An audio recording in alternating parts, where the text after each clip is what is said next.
Buddy? Awesome, awesome. I'm Lieutenant Ireland with Moyock Fire Department. I got some guests with me today. Thanks, Lieutenant Auburn. Firefighter Picklesheimer. Firefighter Rose. So what we're doing is we're going to demonstrate like the worst case scenario. You're in an accident, somebody's involved in an accident, and it's a sufficient accident that you're entrapped, you're pinned, and you got to get cut out, right? Everybody knows the term jaws of life. Yeah, all right, so very vague. What we have behind us is a representation of our actual cutters. These are the cutting tools that we have, as well as a separate tool known as the spreaders. So we're able to make pinch points on doors, your A posts, your B posts, pinch them, cut them, roof removals, door pops, pillar blowouts. We can do many different things with these tools, as well as basic cribbing. When I say cribbing, I'm sure you're like, what is that, right? So you notice we have basic step chocks, right? 2x2s, 2x4s, cribbing. We're balancing that car right now, so wedged. So as we start moving around that car and popping doors and there's weight transfer, it's not gonna want to shimmy on you, right? There's more to it. If the vehicle is on its side, on its roof, we have jacks, we have stabilizing jacks, arms. We can do a whole bunch of stuff. We even can take cables and chains to secure the vehicle to the ground, to trucks, all for stabilization, let alone the cutting. Okay, so guys, what we got right here, this is what we call our jaws for life. All right, they're commonly called the spreaders and cutters among us in the fire service, but the way they work, right, I press this button here, and as you can see, as I move this throttle here, they'll open and close. What I'm holding right here is known as cutters. These can exert up to around 10,000 pounds, if not more. These are really useful when we're cutting metal, because a lot of our tools actually can't cut some of this metal here, right? Now, if you look over here, this is what we call a ram. It does a lot of the same thing, but instead of cutting, what this one does is it pushes things. I can set it down like this, hit the throttle, and this will actually extend all the way out and push some stuff, right? Does anybody here know the difference between when we say entrapped or pinned? Go figure. I know you do, Mr. Lieutenant. So entrapped, right?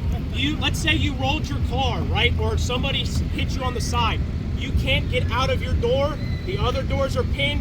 You are okay, maybe some scuffs, but you can't get out. We can consider that an entrapment. Pinned, where this nice device, the ram, comes in play, really nice tool for it. Let's say you had a hard front end impact. Your legs are underneath that dash and steering wheel. Your feet are crammed up by the gas pedals. We could literally take your roof off, but we still can't move you. That's what we would consider a pin, right?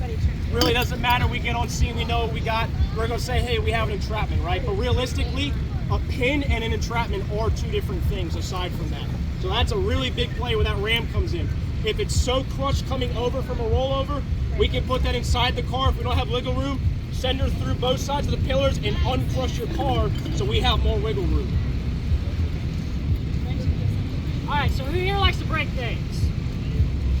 Okay, so the first step in our extrication is making the patient as safe as possible inside that vehicle.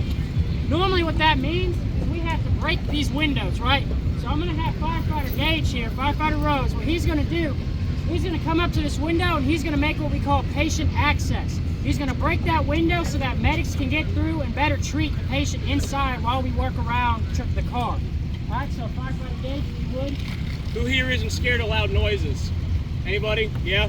So cool thing, believe it or not, usually if there's a bad wreck and that person's in bad shape, there's a really good chance if you were a medic, you might actually have to be in that car while we're cutting to at least try to get some neck support, get some basic bleeding stopped. They may be in there, maybe not the whole duration of the cut, but they may be in there while we're already starting to work around that car and get everything straight and squared away. So it can definitely be eye-opening sometimes knowing you're in there while we're crunching and popping, cutting this car. Does anybody have any questions yet? Feel free, feel free. What you got, buddy?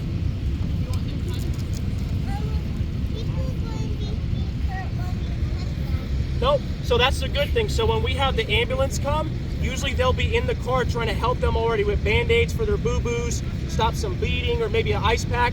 We're going to make sure that what we do, we put a nice blanket on them so the glass can't get on them and they won't be exposed to it, and that they'll be monitored as we start cutting them out of the car. It's pretty cool. Anybody else got questions? What you got, buddy?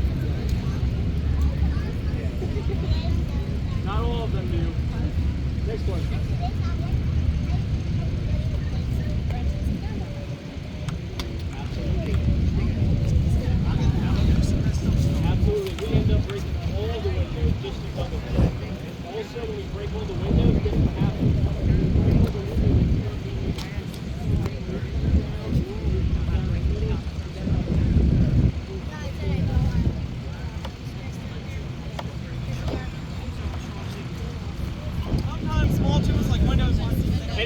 any other questions so far? Sometimes you gotta go up to the Tough crowd. All right. We tried a window punch, it didn't work. We weren't sure if it was. Now we move up to our Halligan bar.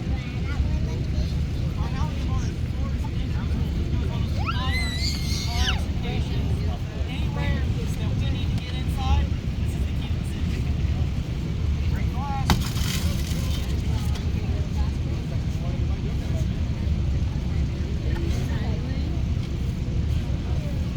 Remember I told you about that landing in the glass earlier? Glass. Make sure there are no sharp edges around any of the sides. Okay, so y'all, the importance of taking the glass is so that when you guys are inside, we're not dropping a bunch of sharp things on top of you, right? So normally it's going to be one of the first things that we do.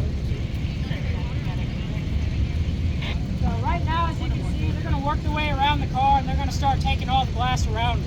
That way we can have a safer working area for us and for y'all.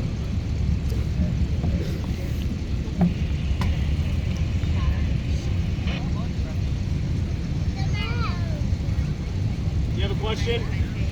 What's your question? How do you keep it safe? I usually send a blanket and put the blanket on top of the patient. Usually goes to a firefighter or a medic for a couple of days time to get in there fine, nice, knowing that what's going on before we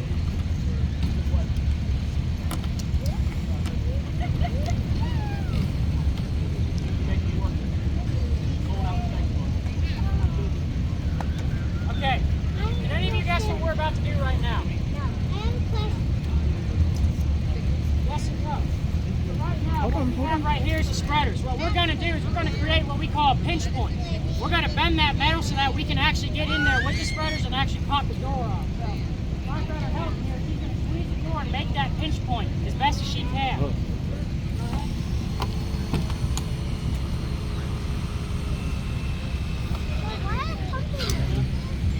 By all means, if y'all want a closer look, better look, feel free. You guys can walk around, get closer.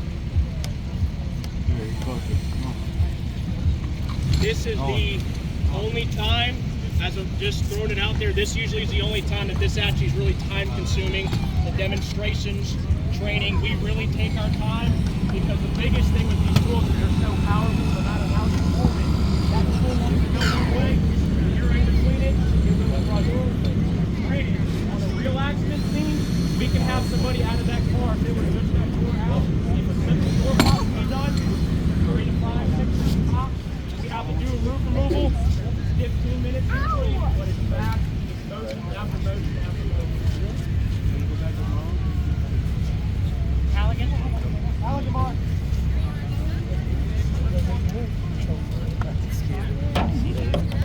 Oh, sorry.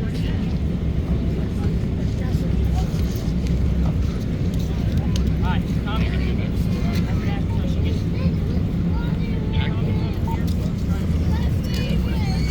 That one. It's on a hill and the tires are still like circles. If anybody wants to get closer, feel free to come closer and see what's going on.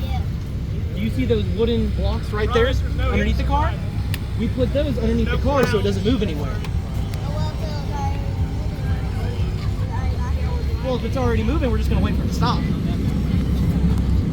It's either going to run into something so we can get to it, but most of the time, we're going to be able to get there and make sure the car isn't parked and safe before we do anything.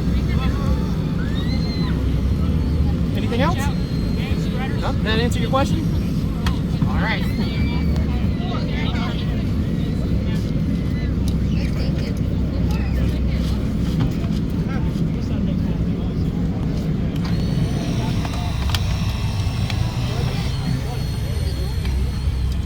Anybody have any questions so far? What you got? Tough crowd, all right. My son has a question, of course he does. What's up? Yes, Mr. Hayden. What the firefighter do? Anything and everything he can. So what about the person falling out?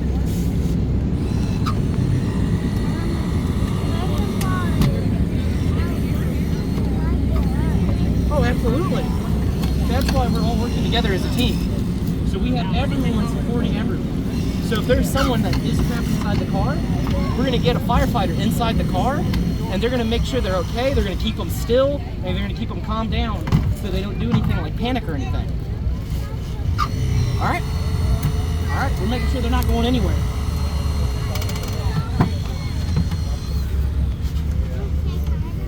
What's that?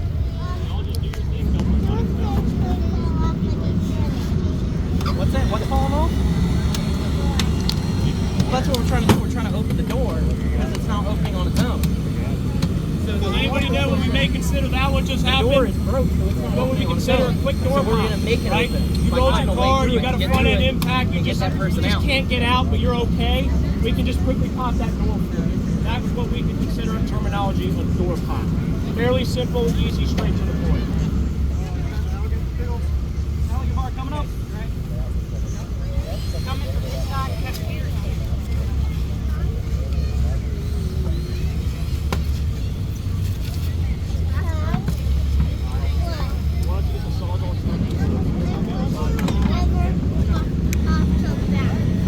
You wish we had the hot tub now? So I wish we had the hot tub. Does anybody here, show of hands, want to see us do a roof removal? I do. Hey, we're not a tough crowd, absolutely. Love the enthusiasm. So we're going to work through the steps, right? We're going to go basically almost door for door, but then after door for door, you're going to notice, does anybody know here what pillars are? A pillar, B pillar? There we go, I got you. All right, cool. So this first pillar coming down your roof to your windshield, that's what we call the A pillar. The next one where your doors meet together is going to be your B pillar. Your C pillar is going to be the rear going to the back glass. So we have to do an A pillar cut, B pillar cut, C pillar cut, roof comes off. Now, if it's a really tough extrication, you rolled it and then you hit a tree and those pillars are crushed significantly, we can't just slice, we can do what we call B pillar blowout. We can take the ram device, the spreader device, spread it, crush it, spread it, crush it, and then cut it again. You gotta have to work it back and forth. Know what that's called? A door, yeah, good answer, there we go. Now with this door removed, we're able to get inside and get to the patient, and we can get them out, and get them into the back of the ambulance, and take them to the hospital.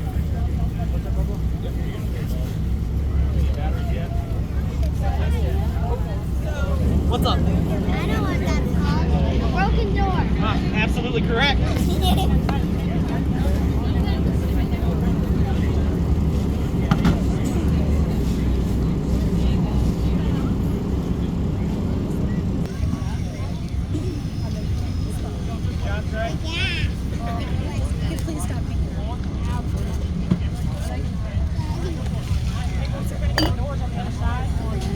Can I sit in your lap? I want to sit in your lap. Hold on. What are they doing? Taking the door off. They're going to save the person in their car accident.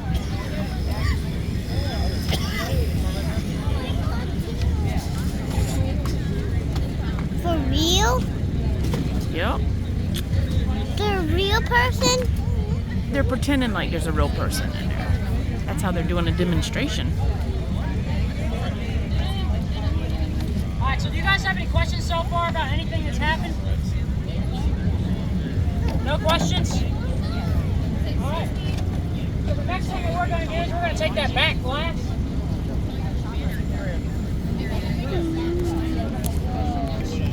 Anybody? Tough crowd again? All right. Did you remember your question?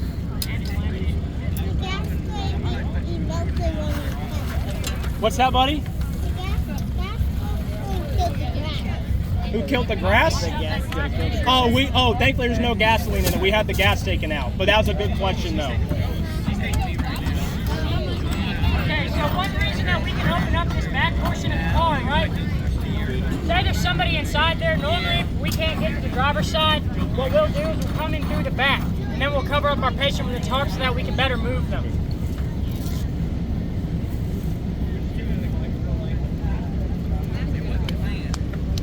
Right now, we're just adjusting our tarp so we don't get glass on them.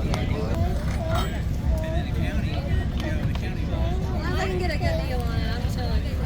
Hey, we got it for free, so I don't know, $50.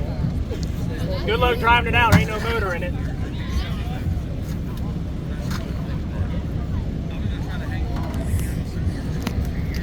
Take a picture.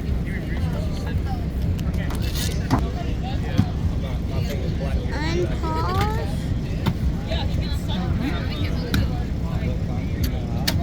That is very cool.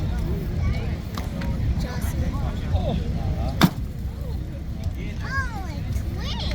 Oh my goodness, are they taking the windows out?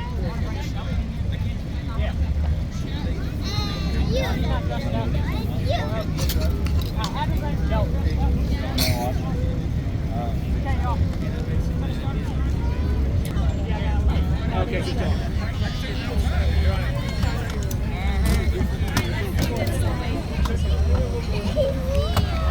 Us firefighters have to say, oh man, that's a problem. How are we going to do this, right? Is your car in a ditch? Is it on pavement? Are you in the woods? Where are you, right? We have rams and stabilizers that we have that can extend about, I'd say 6, 7, 8 feet over my head. And what we can do is they have big butt plates and spikes. We can dig them into the ground, secure them what we call a Jesus spike, big long nail. Have the nail part go into your car, stabilize it if we have to. We can take chains and hooks and put it to the multiple tow hitch receivers around our engine.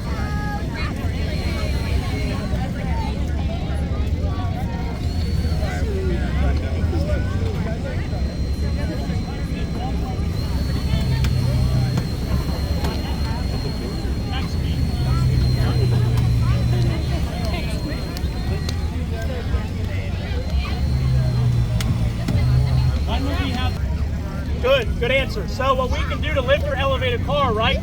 If the car is on its roof, we can take our 2 ram jacks, put it to either side of the roof to have a really good pinch point, take tow straps, connect them underneath the car, slowly, identically start lifting. The force of pulling the strap and the pinch points can start to lift the car up slowly, right?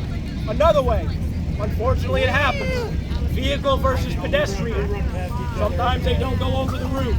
Sometimes they're underneath the vehicle. We have airbags, big airbags, small ones, mediums, big ones, capable enough of lifting 18-wheelers with 1 firefighter air bottle, our SCBA bottle. We can take those, strategically place them around the... Alright guys, so while our other team is working on opening up those doors, just as we've opened up these doors over here, we're going to have another crew get ready. So we're going to get ready for the roof removal of this car. So we're going to be cutting the posts. When we go make our cut, the airbag is not going to be deployed.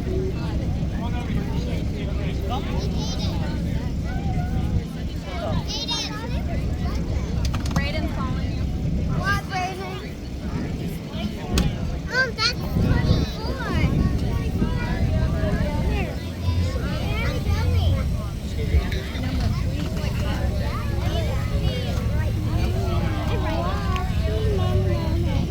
You are not.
with all of our big tools and our big trucks. You haven't had any questions so far? Take all of our tools out, and we're gonna do this. We're gonna cut open the car and make it a door so they can get down. Talking about A, C code.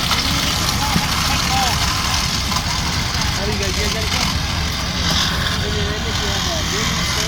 Absolutely. Yeah. Got to keep a face shape. Okay. Just for the SCB out. It's not too bad.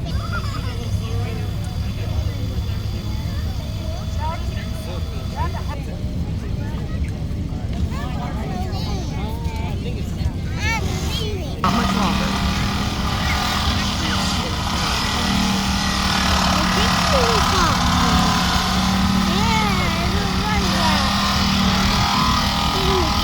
Yep.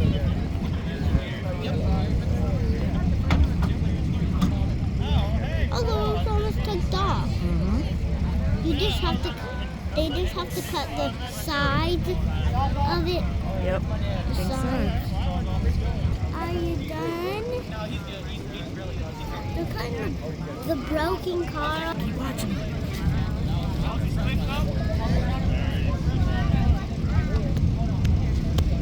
We didn't really want to watch this.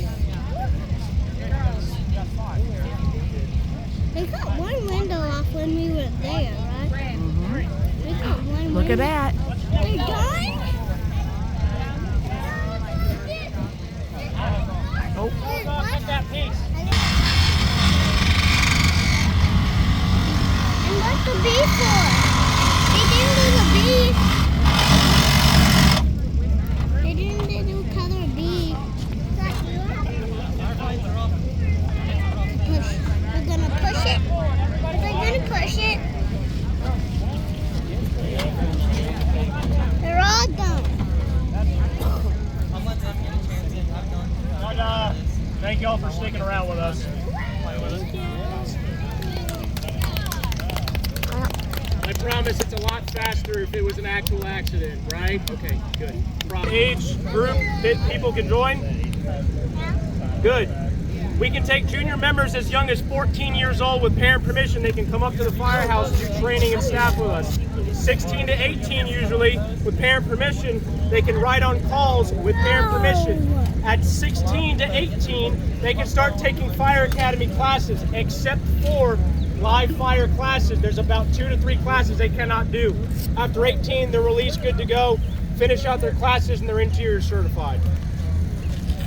I joined at 16.